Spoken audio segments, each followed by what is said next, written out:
If someone asks me why should I love Muse as a band, I will tell him that this is a band that gives hope to younger and outsider musicians, because they are the perfect example of how you can do whatever the fuck you want with music, really, and still be able to fill stadium all around the world. Muse is a British power rock trio formed in 1994 by Matthew Bellamy, guitar and vocal, Chris Wolstenholme, bass and backup vocal, and our Dominic on drums. Hi FI, welcome back to the channel. My name is Gianluca, and let's start with the tune that made me fall in love with them.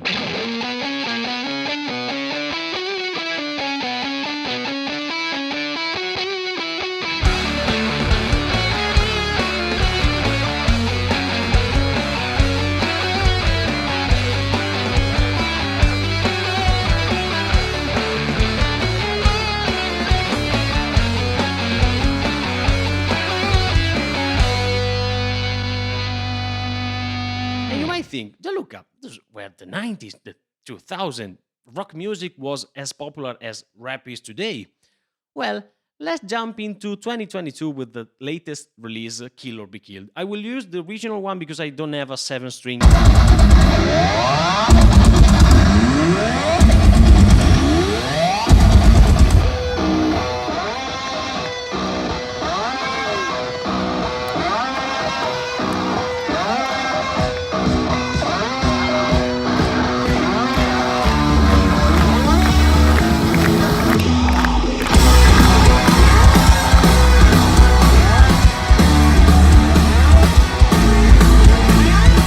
Is a progressive, avant-garde, alternative metal, rock, experimental band masked as a pop one, because they can really take the most brave and experimental side of music and deliver it in a way that can be digested by everyone, like Pink Floyd or Beatles in the 70s and the 60s. But also the other way around, they can make a simple pop ballad idea and make it sound fresh, unique, different.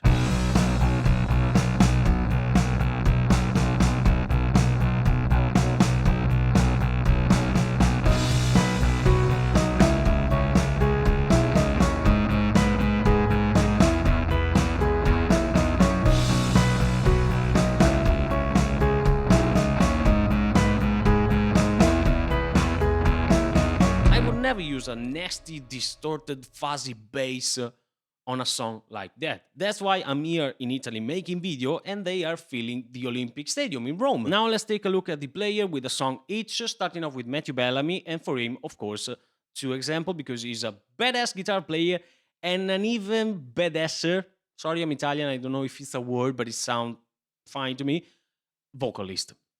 Starting off with vocal, and forgive me, at least I tried, but he is like no one else.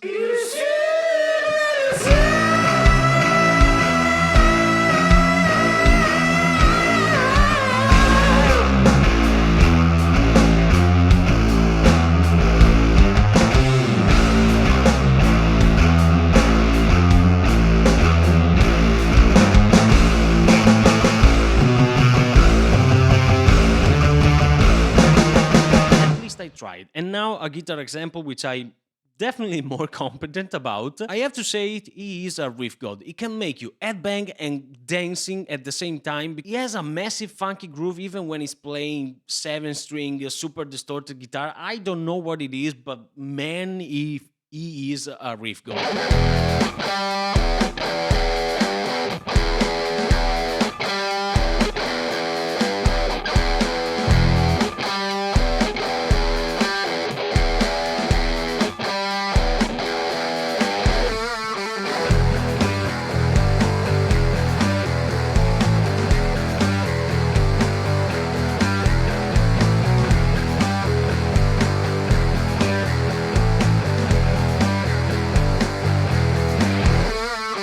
Let me show you what I did for these two covers. Here what I did to at least trying to emulate Matthew Bellamy's guitar tone. Keep in mind the most important part of this sound is a direct fuzz line. And what I mean by that? Guitar into a fuzz, in this case is the Honeypot by TC Electronic. Keep in mind this pedal is $30 used into the interface, okay? And it sounds like this.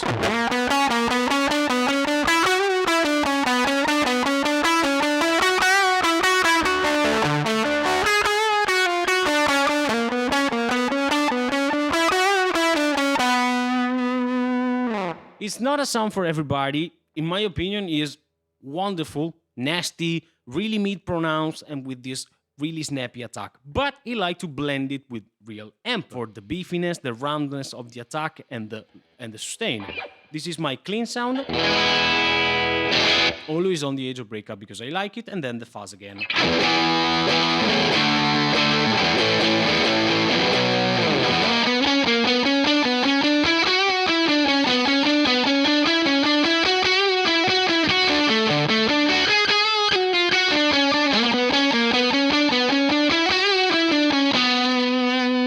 Is $30 used. One of the best fuzz that I ever tried. Not for the money, ever.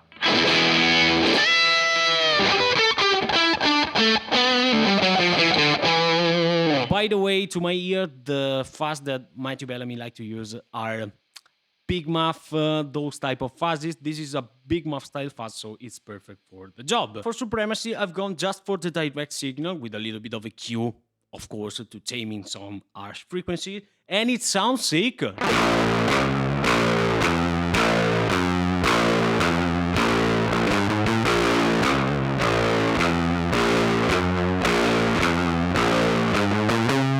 tell me the name of another band that uses 7-string in drop A on a song that was on the top of the chart when it came out. And if you want to get this type of sound, you can just plug into an interface. If you have just 2 channels like myself, I have a Scarlett 2E2, and then copy the signal, one with the direct fuzz and an EQ for some frequency issues maybe, and the other one just plug a free amp emulation. Nowadays they are free and they are really, really, really good. And you are really good to go. Okay, gear-wise for guitars, he uses his custom Manson guitar, but there's even a chord version, which I tried 3-4 years ago, and they are really well built and really close to his sound, to be completely honest. But keep in mind that this is super tele kind of guitar. A tele with humbucker, I think, should be fine. Amp-wise in the studio, he uses, like everyone else, all sorts of amp, from Marshall to Diesel, etc, etc. But for live, he switched to a camper setup, and I can understand why. But he still need to use some fuzzes and whammy style pedal, because the camper cannot do it properly, in my opinion. Now let's talk about Chris Holstenholm, and we all know what is coming. You cannot do a Muse video talking about his bass player without mentioning this song.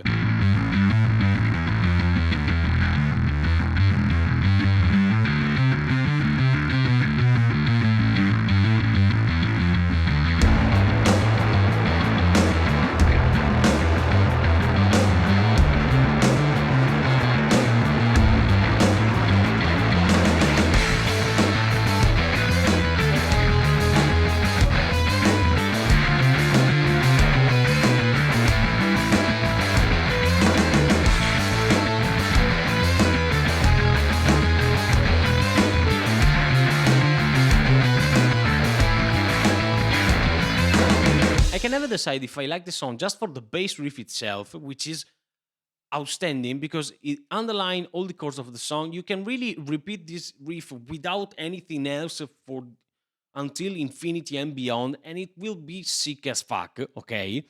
Or for the sound, because the sound is something else.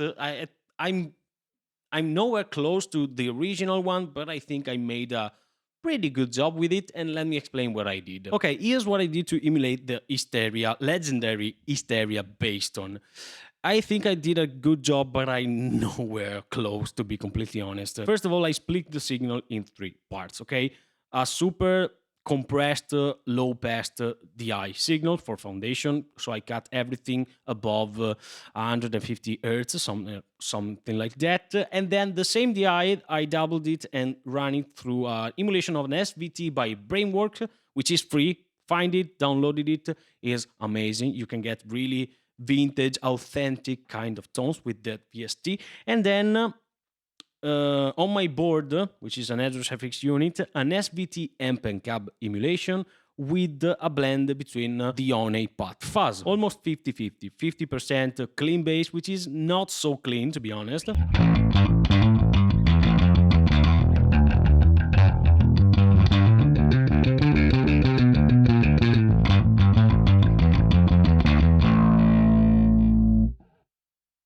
then with the fuzz.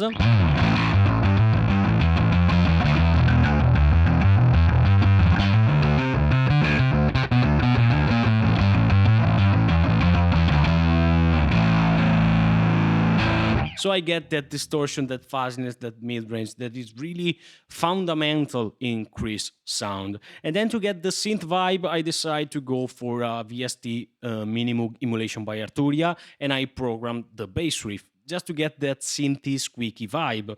But if you wanna get it through pedals, you can check the micro bass synth by Electromonics and the synth one. I don't know if it's from Electromonics or Keeley, but one of the two. I will put them here on the screen. Gear-wise, it uses status basses, which are carbon fiber active super modern type of bass, custom made in England, if I'm right, and vintage 70s jazz basses.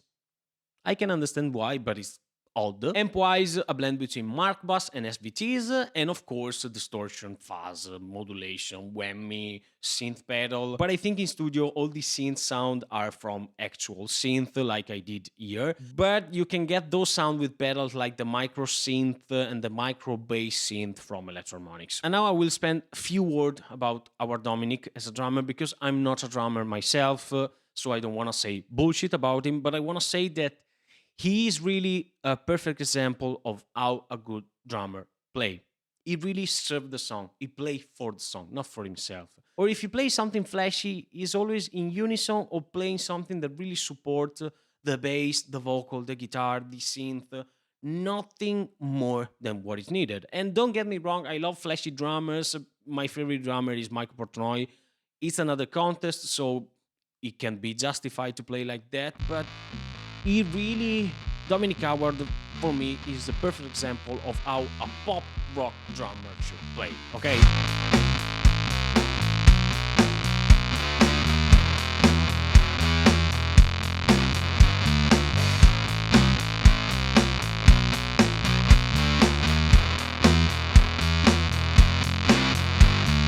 That's it for today's video. I hope you enjoyed it. My name is Gianluca. I'm a guitar player, singer and songwriter from Italy, and every week I explore sound and boundaries of music here on YouTube.